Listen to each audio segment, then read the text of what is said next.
नमस्कार मेरे प्यारे बच्चों, PNS memorial school online classes में मैं पूजा सिंह आपका हार्दिक स्वागत करती हूँ। आज मैं लेकर आई हूँ कक्षा 10 की हिंदी महादेवी वर्मा जी जो अध्याय 6 है उसके पद्यांशों को। इस शीर्षक का नाम है वर्षा सुंदरी के प्रति। बच्चों, हम इसमें इस कविता का मूल भाव क्या है, महादेवी वर्मा जी की इस कविता से क्या कहना चाह रही हैं वो पहले देखेंगे, अर्थ देखेंगे, शब्द अर्थ, और फिर इसके भाव को समझेंगे। तत्पश्चात हम लोग संदर्भ, प्रसंग और व्याख्या करते हुए आगे बढ़ेंगे। ठीक है बच्चों, अब आप लोग बहुत ध्यान से सुनो। मेरी एक बहुत ही ज़रूरी, जो भी इस चैनल से जुड़ा है ना बच्चों, वो क्लास 10th का है। अगर आप लाइन बाय लाइन ऐसे ही मतलब समझते चले तो यही वीडियो से ही आप लोग देखकर आप लोग बहुत अच्छा पेपर में कर लोगे। ठीक है, आप लोग के मार्क्स अच्छे आएंगे, लेकिन आप लोग को एक एक लाइन सुनना पड़ेगा फिर, और जो चीज़ें लिखवा रही हूँ वो आप लोग लिखते चलोगे तो लास्ट टाइम पे एक बार दोहरा लोगे तो आप लोग का पेपर बहुत ही अच्छा जाएगा, ये मेरी गारंटी है। ठीक है, अब चलिए हम लोग चलते हैं। क्या कह रही हैं महादेवी वर्मा जी कि रूपसी तेरा घन केस पास, श्यामल श्यामल कोमल कोमल। देखो, श्यामल श्यामल 2 बार आया है, दोनों बार अर्थ वही है, श्यामल। कोमल कोमल का भी, तो ये पुनरुक्ति प्रकाश अलंकार है। कौन सा अलंकार है? पुनरुक्ति प्रकाश। लहराता सुरभित केस पास, नभ गंगा की रजत धार में, धो आई क्या इन्हें रात, कंपित हैं तेरे सजल अंग, सिहरा सा तन है सद्य स्नात, भीगी अलकों के छोरों से, चूती बूदे कर विविध लाश, रूपसी तेरा घन केस पास। महादेवी जी कहती हैं वर्षा सुंदरी से। किससे कहती हैं? वर्षा सुंदरी। यहाँ पर मानवीकरण अलंकार हुआ है बच्चों। देखो, वर्षा को वर्षा सुंदरी के रूप में प्रस्तुत करके, एक लड़की के रूप में प्रस्तुत करके आपको मानवीकरण अलंकार और किस तरह उधर मोड़ रही हैं। अगर इसके भाव को समझोगे ना तो बहुत आसान लगेगा, बहुत आसान। और समझो भी, अभी बताती हूँ। पहले सबसे पहले आप लोग शब्द अर्थ लिख लो। रूपसी लिखो। रूपसी मतलब सुंदरी, घन मतलब बादल, केस पास मतलब बालों का समूह होता है, नभ गंगा मतलब आकाश में जो गंगा बहती है ना, आकाश गंगा। रात में देखना तुम लोग, चांदनी रात में एक लाइन लंबी सी तारों की गई हुई है, वही आकाश गंगा है। और रजत धार मतलब चांदी के समान सफेद जल की धारा।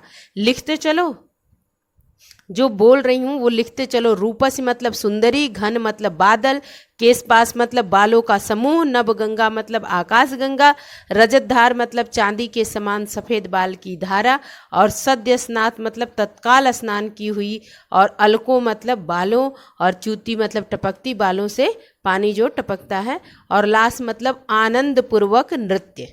लास मतलब आनंद पूर्वक नृत्य। अब आप लोग लिख लिए होंगे। ठीक है, अब हम लोग इसका अर्थ समझते हैं। महादेवी जी कहती है ना बच्चों कि रूपसी तेरा घन केस पास।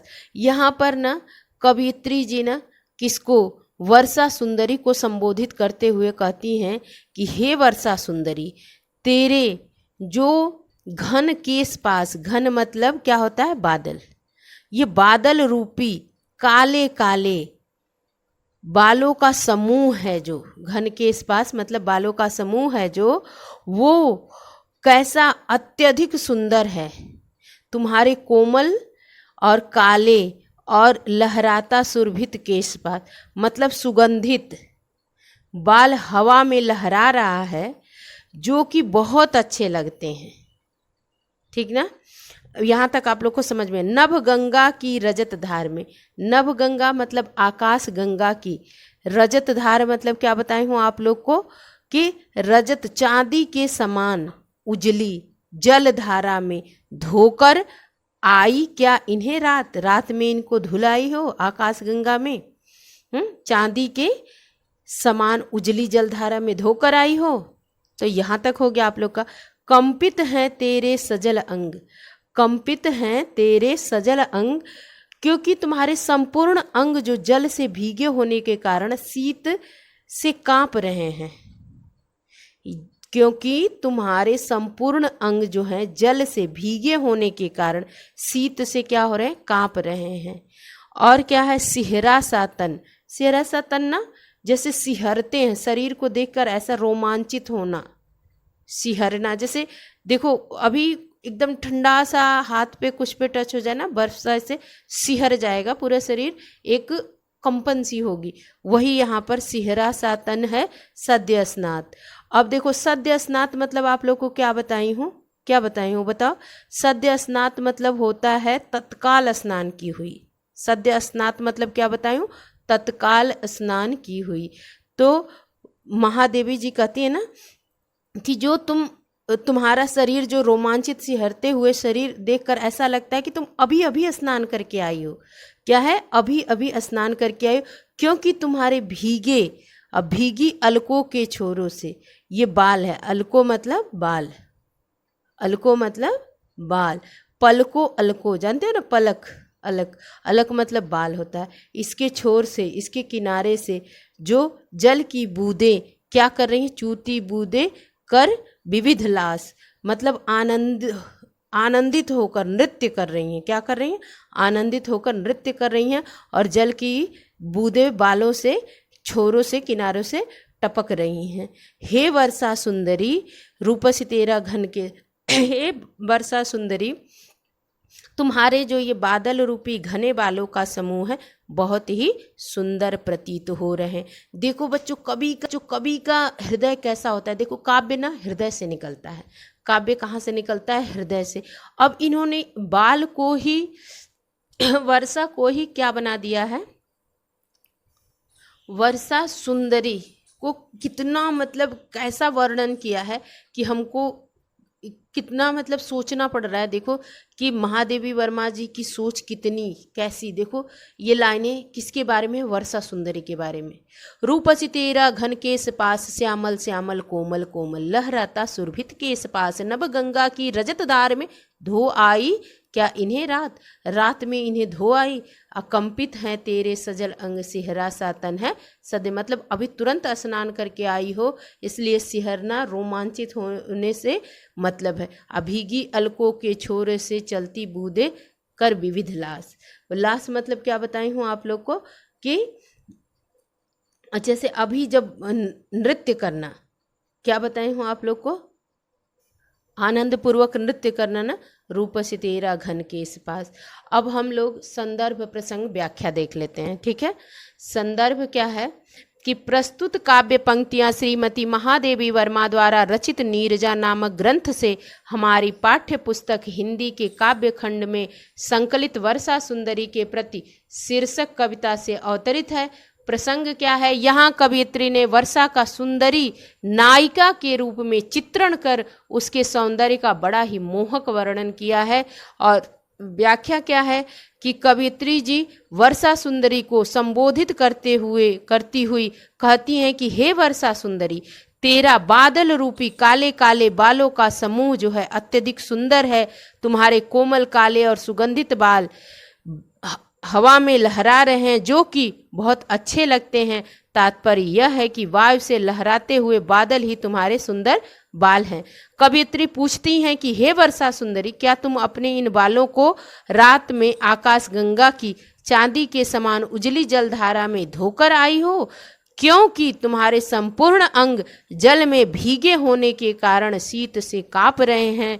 तुम्हारे रोमांचित और सिहरते शरीर को देखकर ऐसा प्रतीत होता है जैसे तुम अपनी अभी स्नान करके आई हो। सद्य स्नात है ना, अभी अभी स्नान करके आई हो, क्योंकि तुम्हारे भीगे बालों से जल की बूंदें नृत्य करती हुई सी नीचे टपक रही हैं। हे वर्षा सुंदरी, तुम्हारे बादल रूपी घने बालों का समूह बहुत ही सुंदर प्रतीत हो रहा है। अब आप लोग काव्य सौंदर्य हेडिंग डाल लीजिए और उसके अंतर्गत लिख लीजिए कि भाषा साहित्यिक खड़ी बोली है, रस श्रृंगार है, छंद अतुकांत मुक्त है, शैली चित्रात्मक गुण माधुर्य और अलंकार देखो इसमें रूपक है, पुनरुक्ति प्रकाश है, मानवीकरण है, अनुप्रास है। बच्चों हमारा ये वर्षा सुंदरी से दूसरा क्या है कि सौरभ भीनी झीना गीला, लिपटा मृदु अंजन सा दुकुल, अचल अंचल में झरझर झरते पथ में जुगनू के स्वर्ण फूल, दीपक से देता बार बार तेरा उज्ज्वल चितवन विलास, रूपसी तेरा घन केस पास। अब सर्वप्रथम हम लोग शब्द अर्थ देख लेते हैं। क्या देख लेते हैं? शब्द अर्थ। फिर आपको मैं समझाऊंगी ये क्या है। कि पहले सबसे पहले सौरभ लिख लो। सौरभ मतलब सुगंध। भीना मतलब लिख लो सुरभित हुआ। झीना मतलब पतला। झीना होता है ना जो झीना कपड़ा पतला, वो झीना पतला। और अंजन, अंजन मतलब काजल। दुकुल, दुकुल मतलब रेशमी वस्त्र या दुपट्टा। दुकुल मतलब लिख लो रेशमी वस्त्र या दुपट्टा। चल, चल जो है चल मतलब हिलते हुए, चलायमान। जुगनू के स्वर्ण फूल, जुगनू के स्वर्ण फूल मतलब जुगनू रूपी, अब यहाँ रूपक अलंकार है, जुगनू रूपी सुनहरे फूल देता बार बार, या जो जला देता होगा। ठीक है। चितवन विलास, चितवन विलास, चितवन विलास लिख लो तुम लोग दृष्टि की भंगिमा। चितवन विलास मतलब क्या लिखोगे? दृष्टि की भंगिमा। रूपसी तेरा घन केस पास। यहाँ पर ना कवयित्री जी क्या कहती हैं कि वर्षा रूपी नायिका जो है, तुमने बादलों के रूप में एक सुगंधित, सौरभ मतलब क्या होता है? सुगंधित, सुगंधित पारदर्शक, झीना मतलब पतला जो आर पार दिखाई दे, पारदर्शक और कुछ गीला, कुछ गीला एवं हल्का रंग। ठीक है। हल्के काले रंग का झीना रेशमी वस्त्र धारण कर लिया है। दुकुल मतलब क्या होता है? रेशमी वस्त्र या दुपट्टा धारण कर लिया है। और क्या कर रही हैं कि आकाश में, आकाश में जो आकाश में चमकने वाले जुगनू ऐसे लग रहे हैं मानो तुम्हारे हिलते हुए आंचल, हिलते हुए आंचल से मार्ग में सोने के फूल झर रहे हों। क्या झर रहे हों? सोने के फूल। और बादलों में चमकती हुई, जो बादलों में चमकती हुई बिजली ही तुम्हारी उज्जवल चितवन है। बादलों में चमकती हुई जो बिजली है ही तुम्हारा उज्जवल चितवन है। जब तुम अपनी सुंदर दृष्टि, जब तुम अपनी सुंदर दृष्टि किसी पर डालती हो तो उसके मन में प्रेम के दीपक, दीपक से देता बार बार मतलब प्रेम, उसके मन में प्रेम के दीपक जगमगाने लगते हैं। हे रूपसी तेरा घन केस पास, हे रूपवती वर्षा सुंदरी, तुम्हारी बादल रूपी केस राशि अत्यधिक क्या है? सुंदर है। बच्चों यहाँ ना महादेवी वर्मा जी मानवीकरण अलंकार मतलब मानवीकरण की एकदम आखिरी भाव भर दी हैं। एकदम आप लोग वर्षा सुंदरी, वर्षा को वर्षा सुंदरी एक लड़की के रूप में ही देखने लगोगे इस कविता को पढ़ने के बाद। उन्होंने उसकी भाव भंगिमा का सुंदर वर्णन किया है।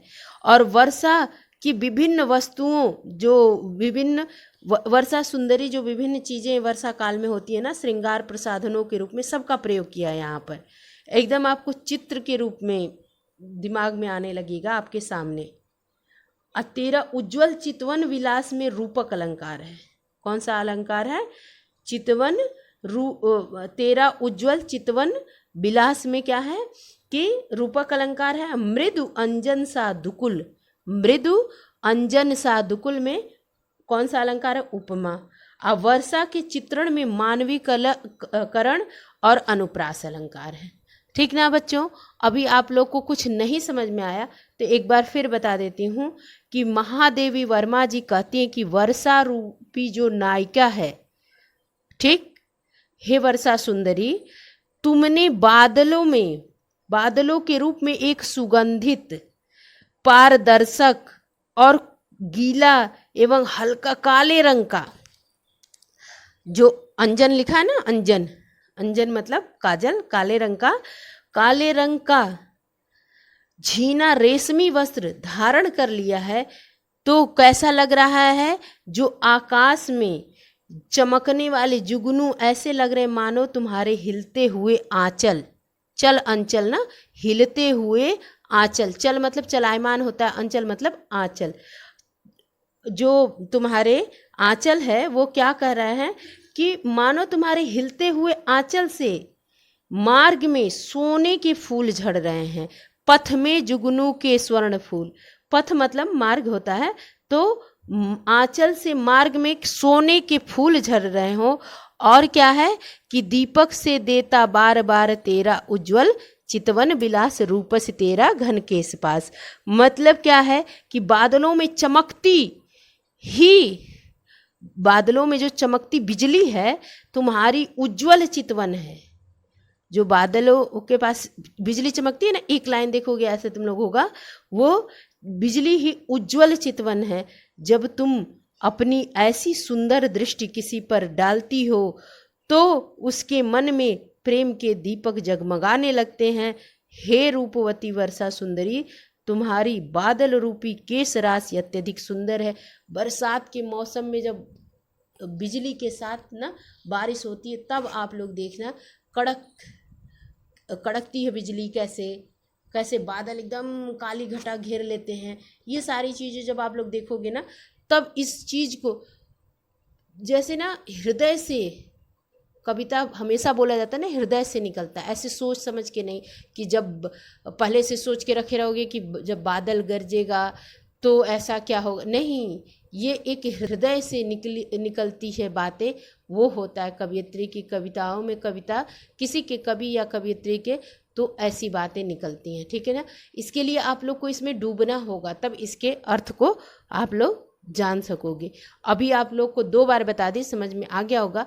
अब चलो संदर्भ, प्रसंग और व्याख्या देख लेते हैं। संदर्भ क्या है जो इसके पहले था, ठीक है, फटाफट लिख लो कि प्रस्तुत काव्य पंक्तियां श्रीमती महादेवी वर्मा द्वारा रचित नीरजा नामक ग्रंथ से हमारी पाठ्य पुस्तक हिंदी के काव्य खंड में संकलित वर्षा सुंदरी के प्रति, ऐसे ही लिखना आप लोग, ऊपर सिंगल कॉमा दे लेना, शीर्षक कविता से अवतरित है। प्रसंग डाल लो तुम लोग। प्रस्तुत पंक्तियों में वर्षा सुंदरी के श्रृंगार का अद्भुत वर्णन किया गया है। और व्याख्या क्या है कि कवियत्री कहती हैं कि हे वर्षा रूपी नायिका, तुमने बादल के रूप में एक सुगंधित पारदर्शक कुछ गीला एवं हल्का काले रंग का झीना रेशमी वस्त्र धारण कर लिया है। आकाश में चमकने वाले जुगनू ऐसे लग रहे हैं मानो तुम्हारे हिलते हुए आंचल से मार्ग में सोने के फूल झर रहे हों। बादलों में चमकती बिजली ही तुम्हारी उज्जवल चितवन है। जब तुम अपनी ऐसी सुंदर दृष्टि किसी पर डालती हो तो उसके मन में प्रेम के दीपक जगमगाने लगते हैं। हे रूपवती वर्षा सुंदरी, तुम्हारी बादल रूपी केस राशि अत्यधिक सुंदर है। ठीक, अब हम लोग काव्य सौंदर्य क्या है कि साहित्यिक खड़ी बोली है, भाषा शैली चित्रात्मक और प्रतीकात्मक है। चित्रात्मक समझ रहे होगे तुम लोग को, एक चित्रण की है ना, तो वही चित्रात्मक है, प्रतीकात्मक है। रस श्रृंगार है, गुण माधुर्य है। श्रृंगार की ही बात हो रही है ना एक वर्षा सुंदरी की, ठीक है। छंद अतुकांत मुक्त। अब देखो अलंकार इसमें रूपक भी है, उपमा भी है, मानवीकरण, अनुप्रास। ये आप लोग को बताई हूँ कि कहाँ कैसे अलंकार जो है आप लोग का कि तेरा उज्जवल चितवन विलास, इसमें रूपक है। मृदु अंजन सा दुकुल में उपमा है। वर्षा के चित्रण में जो मानवीकरण और अनुप्रास आया हुआ है, मानवीकरण तो किया गया है, एक सुंदरी के रूप में किया गया तो मानवीकरण है, ठीक। और वर्णों की आवृत्ति होती है तो वहाँ पे अनुप्रास होता है, ठीक है। अब हम लोग अगली लाइनें देखेंगे। हमारे कक्षा 10 के विद्यार्थियों, आप लोग ये ध्यान दो कि अब आप लोग के पास बहुत ही कम अक्टूबर, नवंबर, दिसंबर, जनवरी, मतलब आपके पास 4 महीने हैं। अगर 4 महीने अपने आप को दे दिए तुम लोग तो आपके बोर्ड एग्ज़ाम में नंबर आ जाएंगे। तो प्लीज़ ये मेरा आप लोग से अनुरोध है कि अपने ऊपर ध्यान दो इस समय, अपने सब्जेक्ट पे, सारे सब्जेक्ट पे ध्यान दो, ताकि आपके नंबर, ये 4 महीने आप एकदम नहीं बर्बाद करो, नींद को छोड़ो और एकदम लग जाओ। 95+ नंबर लाने हैं सब सब्जेक्ट में, तो लग जाओ, प्लीज़ प्लीज़ लग जाओ, ठीक है। तो चलो हम लोग महादेवी वर्मा की जो पंक्तियां हैं उसके बारे में देखते हैं, उसका मूल भाव समझते हैं, शब्द अर्थ देखते हैं और संदर्भ प्रसंग व्याख्या लिखते हैं, ठीक है। पहले समझेंगे। विस्तृत समझना इसलिए ज़रूरी होता है बच्चों ना, कि विस्तृत समझने के बाद आप उसका निचोड़ थोड़ा भी लिख दोगे ना तो बहुत हो जाएगा। लेकिन अगर विस्तृत ही नहीं समझे, अगर सोचे कि कहीं बुक से हम याद कर लेंगे, रट के ऐसे कर लेंगे, नहीं, जब तक समझोगे नहीं ना, जब पेन चलती है ना तो रटा हुआ नहीं बच्चों, समझा हुआ लिखा जाता है। इसलिए वीडियो को देखकर समझा करो पहले कि क्या मूल भाव है महादेवी वर्मा। इस समय का 10, 15, 20 मिनट हर कविता पे दे लोगे तुम लोग, तो वहाँ पे तुम्हारी पेन खुद ही चलेगी कि हाँ ये संदर्भ, ये प्रसंग, ये व्याख्या और ये इसका अर्थ है, अपने आप तुम लोग करते जाओगे। इसलिए मेरा ये तुम लोग से अनुरोध है कि बहुत ध्यान दो पहले विस्तृत समझने में, फिर उसका मैं तुम लोग को एग्ज़ाम के पहले इतना शॉर्टकट बता दूंगी कि तुम लोग के नंबर और अच्छे हो जाएंगे, ठीक है। लेकिन पहले विस्तृत हमारा समझना जरूरी है। चलो हम लोग सबसे पहले पढ़ लेते हैं।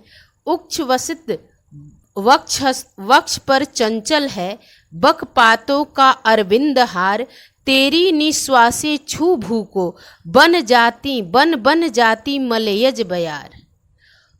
बन जाती मलयज बयार, केकी रव की नुपुर ध्वनि सुन, जगती जगती की मूक प्यास। देखो जगती जगती आ गया, कौन सा अलंकार है तुरंत तुम लोग बता दोगे। इतनी बार बता चुकी हूँ कि बस वीडियो देख के तुम लोग बता दोगे कि यहाँ पे कौन सा अलंकार है। 2 अर्थ है। रूपस तेरा घन केस पास। सर्वप्रथम हम लोग बच्चों क्या देखेंगे कि शब्द अर्थ देखेंगे। क्या देखेंगे? शब्द अर्थ, ठीक है। सबसे पहले आप लोग कॉपी पेन उठाओ और क्या लिख लो? शब्द और अर्थ। शब्द अर्थ में पहले उच्छ्वसित मतलब दीर्घ सांस होता है, ऊपर की ओर थोड़ा छोड़ा जाने वाला। जैसे आह भरते हैं ना, चाहे हम दौड़ लगाए तो भी हमारा धक धक जो सांस की गति होती है जो बढ़ जाती है, वो चीज़ वहाँ ये यहाँ पे। लेकिन यहाँ पे दीर्घ सांस मतलब ऊपर की ओर छोड़ा हुआ सांस की बात हो रही है। और वक्ष मतलब जानते हो सीना, छाती। और चंचल मतलब यहाँ पर चंचल मतलब जैसे ना जो कहा जाता है ऊपर नीचे होता है, जल्दी जल्दी जल्दी जल्दी, इसकी बात हुई चंचलता, ठीक है। बकपात, बक मतलब लिख लो बगुलों की पंक्ति। पात जो होते हैं ना, बकपात एक ही में लिखना, बीच में डैश है ना, तो बकपात लिख लो कि बगुलों की पंक्ति या कतार। लाइन से बगुले उड़ते हैं ना, जब भी देखोगे खेत में पानी दिया जाता है, धान के खेत में जब बीज पड़ता है तभी भी देखोगे बगुले आते हैं, कीट पतंगे कीट उसमें से खाते हैं। तो उस जब उड़ते हैं तो एक साथ उड़ते हैं, बहुत अच्छा लगता है, सफ़ेद एकदम हार। अरविंद हार, अरविंद मतलब क्या होता है? अरविंद मतलब कमल। तो वो कैसे लगते हैं? जैसे कमल का हार जा रहा है ऊपर, ऐसे उड़ते हैं, ठीक। तेरी निश्वासे छू भू को, भू मतलब क्या होता है? पृथ्वी। भू मतलब पृथ्वी। और क्या लिखा है कि बन बन जाती मलयज बयार। बन बन जाती मलयज बयार। बयार मतलब हवा होता है, और मलयज लिख लो तुम लोग। मलयज मतलब सुगंधित, और मलय मतलब लिख लो, मलय मतलब लिख लो चंदन। मलय मतलब चंदन, और मलयज मतलब सुगंधित बयार। बयार मतलब हवा। केकी रव की नुपुर ध्वनि सुन। केकी रव की नुपुर ध्वनि सुन।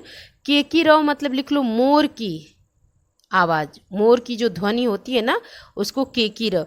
नुपुर जानते ही हो पायल, उसकी ध्वनि जो घुघरू होता है, घुघरू बजता है वो। आ जगती जगती, यहाँ संसार और एक जगती मतलब जागृत, ठीक है। अब ये आप लोग जल्दी से कमेंट करके बताओ कि ये कौन सा अलंकार है, सभी लोग करना। मूक प्यास, मूक मतलब शांत, ठीक है। रूपस तेरा घन केस पास। अब एक एक शब्द का अर्थ आप लोग को बता दी हूँ, फिर से लिखना हो तो फटाफट लिख लो। उच्छ्वसित मतलब दीर्घ सांस, और वक्ष मतलब सीना, चंचल मतलब जानते ही हो चंचल, चलायमान कर लो चंचल। और बकपातो, बकपात मतलब बगुला की पंक्ति, अरविंद मतलब कमल, हार मतलब जानते ही हो। तेरी निश्वासे छू भू को, भू मतलब पृथ्वी, बन जाती हैं मलयज बयार, बयार मतलब लिख लो हवा, और मलयज मतलब सुगंधित। आ की रहो लिख लो मोर की ध्वनि, और नुपुर ध्वनि तो घुघरू की, पायल की ध्वनि घुघरू की ध्वनि। आ जगती, जगती, जगती मतलब संसार, जगती मतलब जागृत होना। ठीक है, रूपसी तेरा घन केस पास। अब इतने से ही तुम लोग को बहुत कुछ समझ में आ गया होगा। ठीक, अब मैं इसका भाव समझाती हूँ, इसका अर्थ समझाती हूँ, ध्यान से सुनो। अभी तुम लोग को अगर कोई भी शब्द नहीं आ रहा होगा तो कर लेना। जो चंचल है वो चलायमान या हिल डुल रहा है कर लेना। और मलयज जान ही गए, चंदन पर्वत से आने वाली बयार को, सुगंधित बयार को कहते हैं। ठीक है ना, जागृत और बता ही दी। अब कोई भी अगर कुछ भी इसमें नहीं समझ में आ रहा होगा तो कमेंट करना। ठीक है, अब हम लोग चलो जान लेते हैं। इसमें ना महादेवी वर्मा ने ना वर्षा रूपी सुंदर रमणी की सौंदर्य का अलंकारिक वर्णन किया है। क्या कह रही हैं महादेवी वर्मा कि हे वर्षा सुंदरी, सांस लेने के कारण जो ऊपर उठे हुए कंपित तेरे वक्षस्थल पर आकाश में उड़ते हुए बगुलों की पंक्तियों रूपी जो श्वेत कमल का हार है, श्वेत कमल का हार वो हिलता हुआ सा मालूम पड़ रहा है। कैसा मालूम पड़ रहा है? हिलता हुआ। जब तुम्हारे मुख से निकली हुई बूंदें जो निश्वास है ना, निश्वास छू भू को मतलब भूमि को, तो कैसा लगता है? जो निकली हुई बूंद रूपी सांसें हैं ना पृथ्वी पर गिरती हैं, तो उसके पृथ्वी के स्पर्श से उठने वाली एक प्रकार की महक जो है वो मलयगिरी की सुगंधित वायु के समान प्रतीत होती हैं। और तुम्हारे यानी वर्षा के आगमन पर, तुम्हारे आगमन पर क्या होता है? चारों ओर नृत्य करते हुए कौन? मोरों की मधुर ध्वनि सुनाई पड़ने लगती है, जो कि तुम्हारे पैरों में बंधे हुए घुघरुओं के समान मालूम पड़ती है, जिसको सुनकर लोगों के मन में मधुर प्रेम की प्यास जागृत होने लगती है। तात्पर्य यहाँ पर जानते हो क्या है? कि मोरों की मधुर आवाज़ से वातावरण में जो मधुरता छा जाती है वह लोगों को आनंद से जीने की प्रेरणा प्रदान करती है। कि बारिश आ गई, बारिश आता है तो ना एकदम खूब गर्मी पड़ती है, बारिश आती है बहुत अच्छा लगता है। तो उनके हृदय में मौन रूप में छिपा हुआ प्यार क्या होता है? मुखर रूप धारण कर लेता है और उनके जीने की इच्छा को बलवती बनाता है। हे वर्षा रूपी सुंदरी, तुम्हारी बादल रूपी बालों की राशि अत्यधिक सुंदर है। जानते हो यहाँ पर महादेवी वर्मा जी ने ना वर्षा का मानवीकरण करके उसकी मोहक रूप का चित्रण कर दिया है, मानवीकरण कर दिया है। और उच्छ्वसित वक्ष पर चंचल है जो लिखा हुआ, इसमें रूपक अलंकार है। कौन सा अलंकार है? रूपक अलंकार है। और बन बन जाती मलयज बयार, तो बन में पुनरुक्ति प्रकाश, मतलब दोनों का अर्थ एक ही हो, दो बार आए तो पुनरुक्ति। और देखो जगती में तुम लोग से पूछी हूँ कि कमेंट करके बताओ, ये यमक अलंकार। एक जगती मतलब संसार और एक जगती मतलब क्या होता है? जागृत होना। और अनुप्रास जहाँ वर्णों की आवृत्ति हो रही है तो अनुप्रास अलंकार होगा, ये तो आपको पता ही है। अब अगर कहीं से भी आप लोग को इसमें कुछ भी दिक्कत हो तो बताना, ठीक है। एक बार फिर से आप लोग को बता देती हूँ कि वर्षा सुंदरी, जो वर्षा रूपी सुंदरी जो सांस लेने, वक्षस्थल चंचल मतलब सांस लेने से जो वक्षस्थल आकाश में उड़ते हुए, ठीक, वक्षस्थल कंपित तेरे वक्षस्थल पर आकाश में उड़ते हुए बगुले की पंक्तियों रूपी जो श्वेत कमल का हार हिलता हुआ सा मालूम पड़ता है, तब तुम्हारे मुख से निकली हुई बूंद रूपी जो सांसें पृथ्वी पर गिरती हैं, उससे क्या होता है? उसके पृथ्वी के स्पर्श से उठने वाली एक प्रकार की महक जो होती है, मिट्टी की महक, आती है ना ज़मीन पे, जब पहली बारिश की बूंदें गिरती हैं तो जो मिट्टी की महक रहती है वो कितनी कितनी सुगंधित सोंधी सोंधी खुशबू जो आती है, उसी की बात कर रहे हैं कि एक प्रकार की महक मलयगिरी की, मतलब चंदन की खुशबू से सुगंधित वायु के समान प्रतीत होती है। जब पहली बारिश होती है तब की बात है ये, तब देखो कितना अच्छा लगता है। जब पहली बारिश होती है ना, खूब गर्मी पड़ती है, खूब एकदम सब लोग परेशान रहते हैं, और जब वो पहली बारिश आती है तो कितनी सोंधी सोंधी खुशबू आती है, वही मलयगिरी की सुगंधित वायु के समान प्रतीत होती है। तुम्हारे आगमन पर चारों ओर क्या नृत्य करने लगते हैं? मोर, और उनकी ध्वनि जो सुनाई पड़ती है, और जो बूंदे ना, जो बूंदे पड़ती हैं, जब बड़ी बड़ी बूंदे पड़ती तो और अच्छा लगता है, जैसे पायल के घुघरियों की आवाज़। इतना मतलब प्रकृति में लीन हो जाओ ना, वहीं से हमारा शरीर बना है 5 तत्वों से, और उसमें ही अगर हम डूब जाए ना तो हम बहुत ही, कहा जाए कि भगवान के पास, भगवान एहसास कब होता है भगवान का? ऐसा नहीं है कि जो दिखाता है टीवी में ऐसे भगवान आए, ज्योति निकली, प्रकाश निकला और भगवान दिखे, ऐसा कुछ नहीं होता है। ये छोटी छोटी चीज़ें ना, जैसे छोटा जानवर हो कोई, अगर उसको आप कुछ खिलाओ, ऐसे खिलाओ कि वो आपकी भाषा को, मूक भाषा को समझ ले और आप उसको समझ लो, वहाँ पे भगवान है। और क्या है, प्रकृति के जितने करीब, नेचर के, प्रकृति के जितने करीब रहोगे आप, उतना ही देखोगे कि आपको एहसास होगा कि साक्षात ईश्वर, भगवान, ईश्वर मतलब हर जगह जो निवास करते हो, तो वो आपको महसूस होगा। उसके लिए आपको प्रकृति के करीब जाना पड़ेगा बच्चों। प्रकृति के करीब मतलब एक आपका भाव जो है ना, जैसे पेड़ों के प्रति चिपको आंदोलन हुआ था ना, पेड़ों को बचाने के लिए, तो उनके अंदर ये भाव आया कि पेड़ों को पकड़ के चिपक जाओ तो पेड़ को कोई काटेगा नहीं। तो ऐसे एक आपके अंदर भाव आएगा ना, तो आपके अंदर जो भगवान है और जो प्रकृति, वो दोनों मिलके एक अलग ही भाव उत्पन्न कर देंगे। यही बात यहाँ पर महादेवी वर्मा है। महादेवी वर्मा को देखोगे ना, छोटे छोटे गिल्लू गिलहरी जो है, ऐसे बहुत चीज़ों, छोटे जानवरों से बहुत लगाव था, मोर से, सब कुछ वही उनकी दुनिया थी। चीज़ों से भी बहुत प्यार होता है। और कुछ लोग होते हैं ना जो एकदम गर्व हो, आत्म गौरव में जीते हैं ना, उनको ये चीज़ें नहीं दिखाई देती। लेकिन बच्चों, जो छोटी छोटी चीज़ों पे ध्यान देता है, वही ईश्वर के, प्रभु के, भगवान के करीब होता है। ठीक है। और मधुर आवाज़ जो मोरों की सुनाई देती है, मधुरता छा जाती है, वह लोगों को आनंद और उल्लास में से जीने की प्रेरणा प्रदान करती है। और उनके हृदय में जो मौन रूप में छिपा हुआ प्यार होता है, वो मुखर मतलब सामने आने लगता है।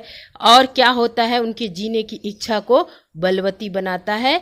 हे वर्षा रूपी सुंदरी, तुम्हारी बादल रूपी बालों की राशि अत्यधिक सुंदर है। अब हम लोग संदर्भ, प्रसंग और व्याख्या देख लेते हैं। संदर्भ तो आप लोग जान ही रहे हो, संदर्भ बताने की जरूरत नहीं है। और प्रसंग और व्याख्या देख लो। प्रसंग क्या है? इन पंक्तियों में वर्षा रूपी सुंदर रमणी के सौंदर्य का अलंकारिक वर्णन हुआ है।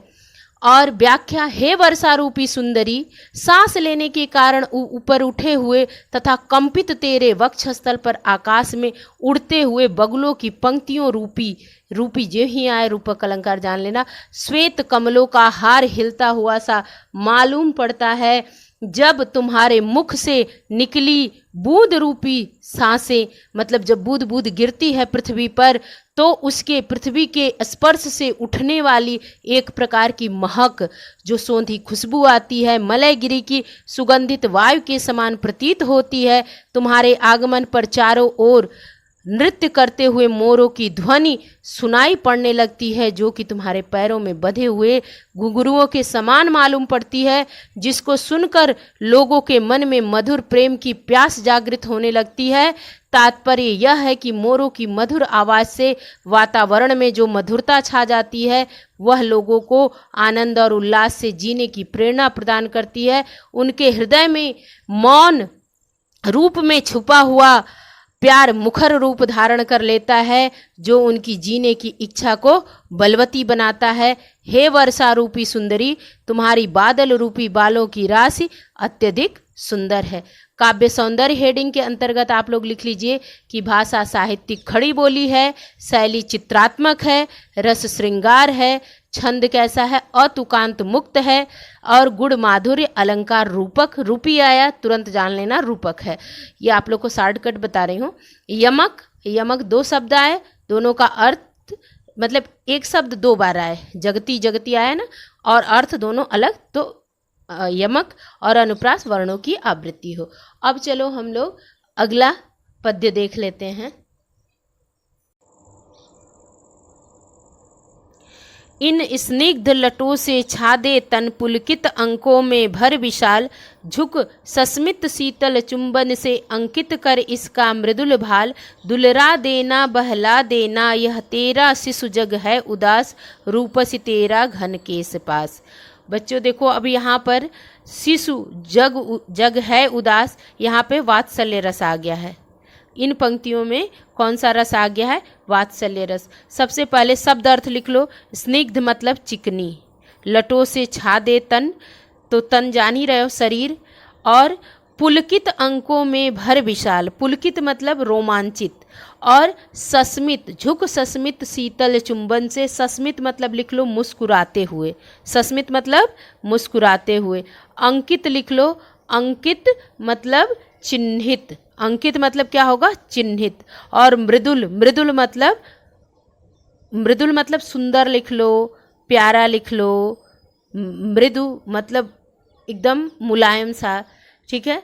और दुलरा दे बहला दे, दुलारना मतलब प्यार करना। और शिशु जग, शिशु मतलब संसार रूपी बालक। यहाँ पर शिशु जग किसकी बात कर रही हैं महादेवी वर्मा जी? शिशु रूप जो संसार रूपी बालक है ना, उसको कह रही हैं। ठीक। अब इन पंक्तियों में ना जो ये महादेवी वर्मा जी वर्षा सुंदरी को कह रही हैं, एक माता के रूप में चित्रित की हैं, इसीलिए इसमें वात्सल्य रस आएगा। अब इसको देखते ही तुम लोग जान जाना कि कौन सा रस है? वात्सल्य रस। अब इसका हम लोग भाव समझ लेते हैं, अर्थ समझ लेते हैं, फिर आगे बढ़ते हैं। यहाँ पर ना वर्षा सुंदरी से आग्रह करती हैं, क्या कहती हैं कि हे वर्षा सुंदरी, तुम अपने कोमल बालों, स्निग्ध मतलब कोमल बालों की छाया में इस संसार रूपी अपने शिशु को समेट लो। ये जो संसार रूपी तुम्हारा अपने शिशु मतलब शिशु है, जो बच्चा है, उसको समेट लो।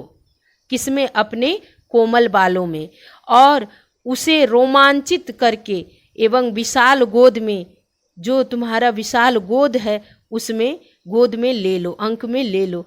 और सुंदर मस्तक पर अपने बादल रूपी, सुंदर मस्तक पर अपने बादल रूपी बालों से ढक कर अपने हंसी युक्त शीतल चुंबन से चूम लो।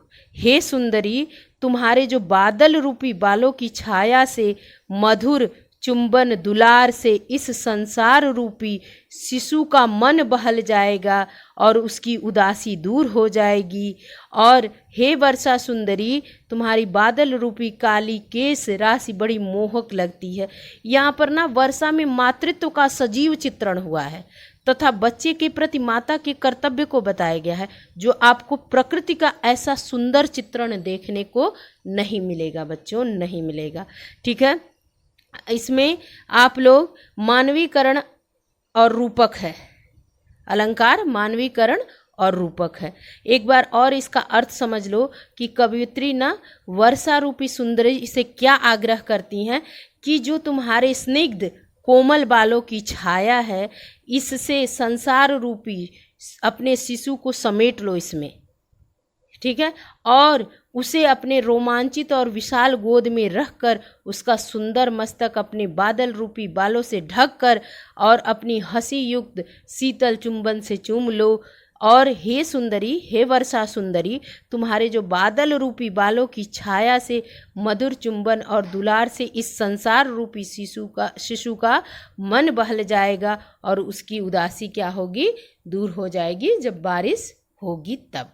यानी यहाँ पर वर्षा में मातृत्व का भाव उत्पन्न की हैं महादेवी वर्मा जी। ठीक है ना। अब हम लोग संदर्भ प्रसंग व्याख्या देख लेते हैं। संदर्भ आप लोग जानते ही हैं कि प्रस्तुत काव्य पंक्तियां श्रीमती महादेवी वर्मा जी द्वारा रचित नीरजा नामक ग्रंथ से हमारी पाठ्य पुस्तक हिंदी के काव्य खंड में संकलित वर्षा सुंदरी के प्रति शीर्षक कविता से अवतरित है। और इन पंक्तियों में महादेवी प्रसंग हेडिंग के अंतर्गत प्रसंग हेडिंग डाल लीजिए आप लोग और लिखिए कि इन पंक्तियों में महादेवी वर्मा ने वर्षा रूपी सुंदरी को एक माता के रूप में चित्रित किया है।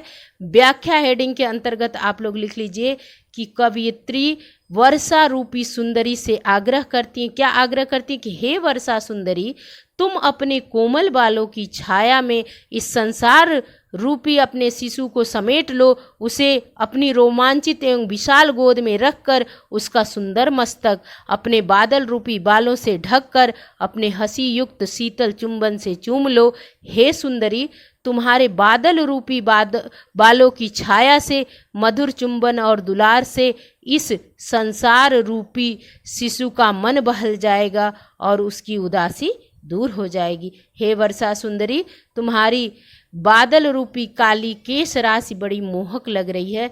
देखो, रूपी जहाँ आ जाए रूपक अलंकार कर लेना आप लोग काव्य सौंदर्य में। और मानवीकरण एकदम भर भर के है इसमें। वर्षा सुंदरी नाम से ही जान लो, एक लड़की के बारे में है तो मानवीकरण किया गया। आप लोग काव्य सौंदर्य हेडिंग के अंतर्गत लिख लीजिए कि भाषा कैसी है, साहित्यिक खड़ी बोली, शैली चित्रात्मक और भावात्मक, रस श्रृंगार एवं वात्सल्य, गुण माधुर्य, छंद अतुकांत मुक्त, और अलंकार कौन सा है, रूपक और मानवीकरण। काव्य जो है आप लोग का, अब हम लोग आगे कहाँ चलते हैं, प्रश्नोत्तर जो है उसमें आ जाते हैं। इसमें आप लोग को इतना बता चुकी हूँ कि ये आप लोग फटाफट कर लेंगे, ठीक है। तन सह लेता है कुलिस भार, कितने मृदु कितने कठिन प्राण। अब इसमें मृदु की भी बात हुई है और कठिन प्राण, मतलब कोमल और कठिन, तो ये विरोधाभास अलंकार है। पूछा कौन सा अलंकार है, ठीक। अब रूपसी तेरा घन केस पास, श्यामल श्यामल कोमल कोमल लहराता सुरभित केस पास। अब देखो इसमें श्यामल श्यामल आया है, कोमल कोमल, दोनों का अर्थ एक ही है। अलग अलग हो रहता तो फिर आपका यमक हो जाता, लेकिन यहाँ पर पुनरुक्ति प्रकाश है। और रूपक रूपसी तेरा घन केस पास, तो यहाँ ये आपका रूपक अलंकार है। ये दोनों हो गया। अब अगला प्रश्न उत्तर क्या है कि निम्नलिखित पदों में उपसर्ग और प्रत्ययों को मूल शब्दों से अलग करके लिखिए। ये आप लोग देखो, गर्वित, विरक्त, दुकूल, मलयज, सस्मित। तो मूल शब्द क्या है, गर्वित का गर्व है, विरक्त रक्त, ठीक, दुकूल। तो अब इसमें उपसर्ग और प्रत्यय आप लोग ये देख के लिख लो, ठीक है। अब हम लोग समास विग्रह पे आ जाते हैं। तीसरा प्रश्न है कि समास विग्रह कीजिए। स्वर्ण रश्मि, हिम निधान, सजल, अनंत, ऋतुराज। अब समास विग्रह कर लो। स्वर्ण की रश्मि, हिम निधान, हिम का निधान, सजल जल सहित, और अनंत जिसका अंत न हो, ये कौन सा तत्पुरुष समास है। ऋतुराज ऋतुओं का राजा। अब ये नाम लिख लेना समास का तुम लोग कि कौन सा अव्ययी भाव है, कौन सा तत्पुरुष। देख लो, एक सेकेंड, 1 मिनट के लिए तुम लोग को दे देती हूँ टाइम, लिख लो देख के, ठीक है। अब हम लोग मिलेंगे अगले चैप्टर में। धन्यवाद। मेरा ये चैनल सब्सक्राइब करें और मेरे हर अपडेट आपको मिले, इसके लिए बेल आइकन जरूर दबाइएगा। आप सभी को मेरी ढेर सारी शुभकामनाएं।